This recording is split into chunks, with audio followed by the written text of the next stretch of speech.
Hi friends, thank you so much for being part of this episode. We have a common problem here to solve. We've been asked to simplify 5x squared plus 3x minus 2 all over x squared minus 1. When you look at this problem critically, you realize that we have a quadratic equation as the numerator, and we also got x squared minus 1 as the denominator. So for us to be able to simplify this easily, we need to make sure that we factorize the 5x squared plus 3x minus 2. Then we also write the x squared minus 1 in the right form. Then we'll probably get some common terms there to cancel. And after that, we can simplify this to the least term. Alright, so let's do this quickly. So for us to be able to factorize this, I think we have earlier solved some problems. If you follow the channel, you'll be able to see some problems similar to this, where we were trying to solve quadratic equations.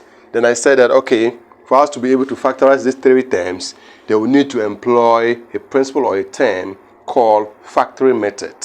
So with the factoring method, we'll be able to break down these three terms into 4 terms. Therefore, we'll be able to factorize this in, then we'll be able to simplify it as well. Alright, like I stated earlier, we are going to multiply the coefficient of x here to the constant product or constant term here, which is minus 2. Then we'll get a product.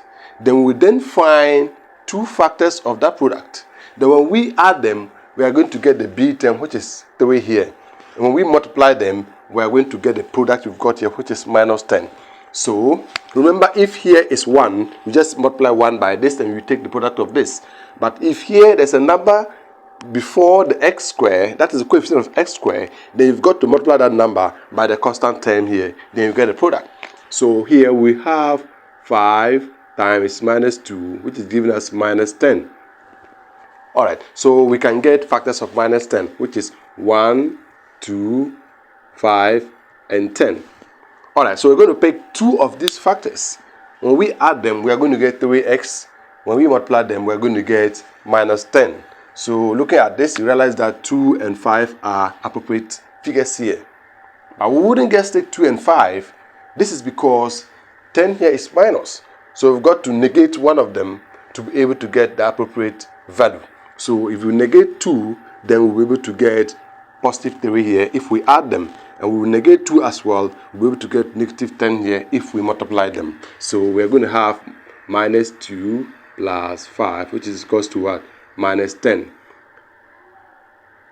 3 rather. But if you multiply here, then you get what? Minus 10. Which means minus 2, 5 are the values that we should use in order to break the numerator into 4 to be able to factorize and be able to simplify as well.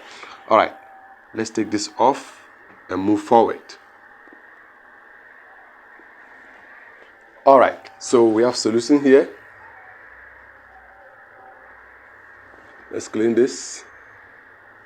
Alright, so we have 5x squared plus 3x minus 2 all over x squared minus 1.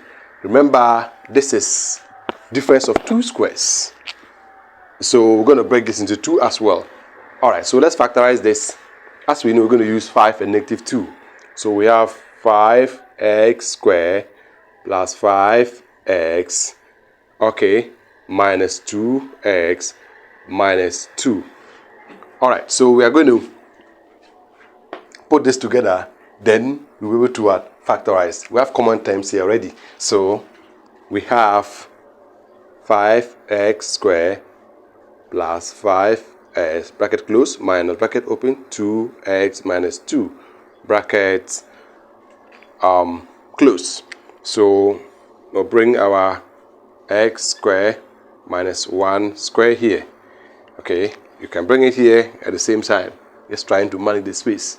Alright, so let's break this down, or let's factorize this. So we're going to have 5x out, then we have x plus 1. We have minus 2 out, x plus 1. Okay, Then, for difference of two squares, we're going to have x plus 1. We can have x minus 1 and then x plus 1. Alright, so we can pick this out, which is x plus 1. Okay, what we can do here before we cancel or get the final answer, we can get a common term here, which is what? X plus 1 and x plus 1 here, so which means we can cancel. Okay, so let's simplify this first, then we cancel. So we have x plus 1, 5x minus 2. Okay, so all over x minus 1, x plus 1. So we can cancel here. X plus 1 will go with x plus 1. Then we now have 5x minus 2 all over x minus 1. Alright, we can put it here either. 5x minus 2 all over x minus 1. And this becomes the solution to this problem, meaning it has been simplified to the least term, which is 5x minus 2 all over x minus 1. Thank you so much for watching. Bye-bye.